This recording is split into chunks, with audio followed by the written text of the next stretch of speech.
Why we fear commitment in the age of modern dating. Chapter 1. The perfect match.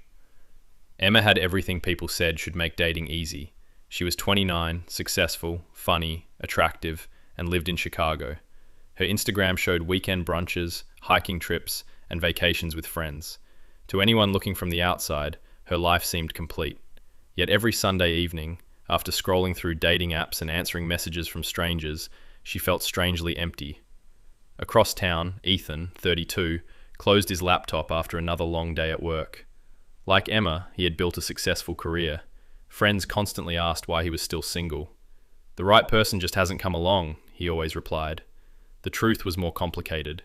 Over the past 5 years, Ethan had gone on more than 70 first dates. Only 3 became relationships. None lasted longer than 8 months. When Emma and Ethan matched on a dating app, neither expected much. Another conversation that will disappear in 3 days, Emma thought. "Let's see how long this one lasts," Ethan muttered. But this time was different. Their conversations flowed effortlessly.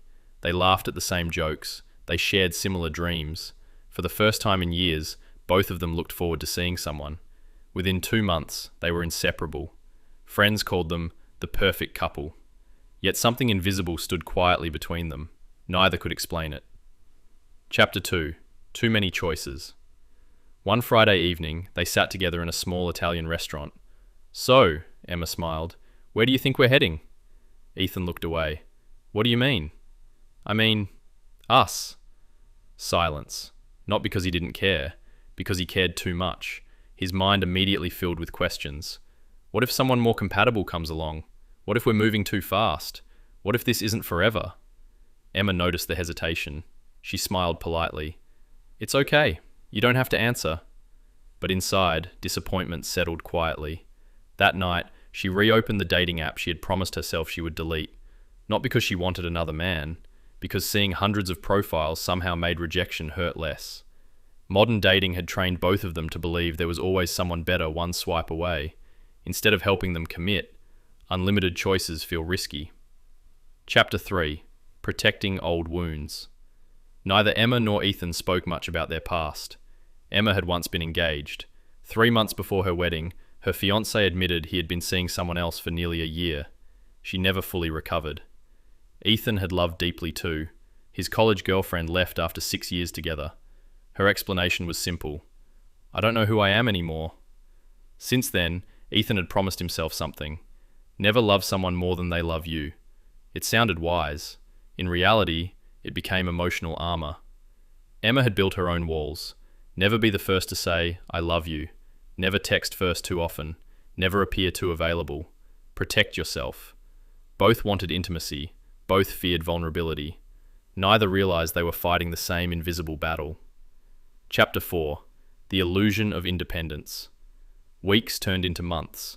Their relationship stayed comfortable, fun, exciting, but never deeper. Whenever conversations became serious, one of them changed the subject. One afternoon, Emma asked, "Do you ever think about marriage?" Ethan laughed nervously. "Why does everyone want to put labels on everything?" Emma forced a smile. "I was just asking." That evening, she called her best friend. "I don't think he's emotionally available."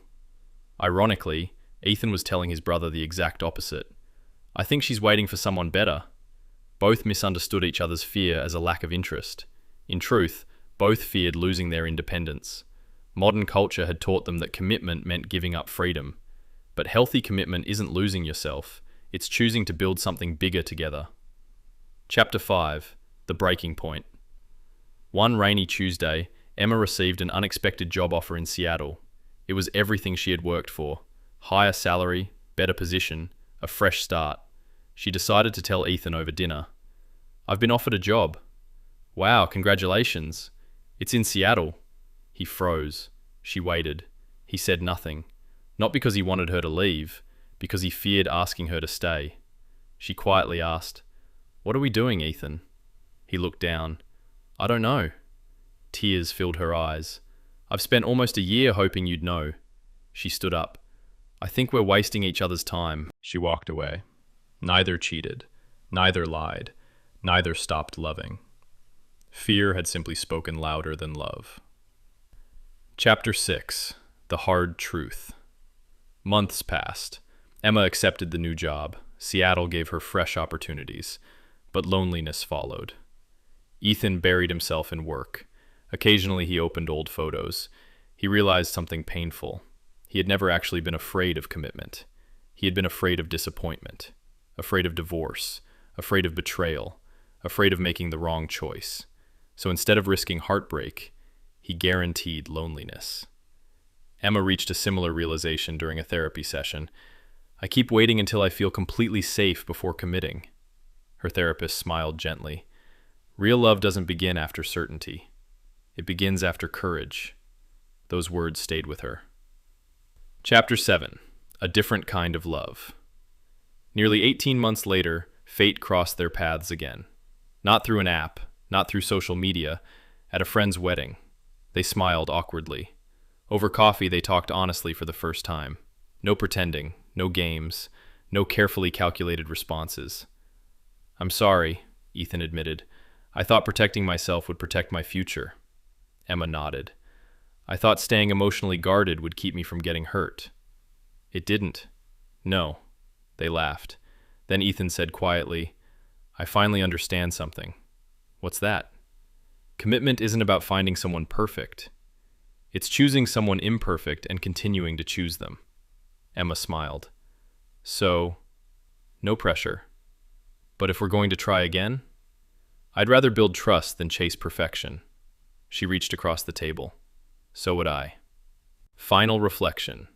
Modern dating gives us endless choices, instant communication, and more opportunities to meet people than ever before. Yet many people have never felt more afraid of commitment. Sometimes the greatest obstacle isn't finding the right person. It's healing from the experiences that taught us love is dangerous. Real commitment doesn't require perfect certainty. It requires honesty, emotional maturity, and the courage to stay present even when the future isn't guaranteed. Because love isn't built by people who never feel fear. It's built by people who choose faith over fear, one day at a time.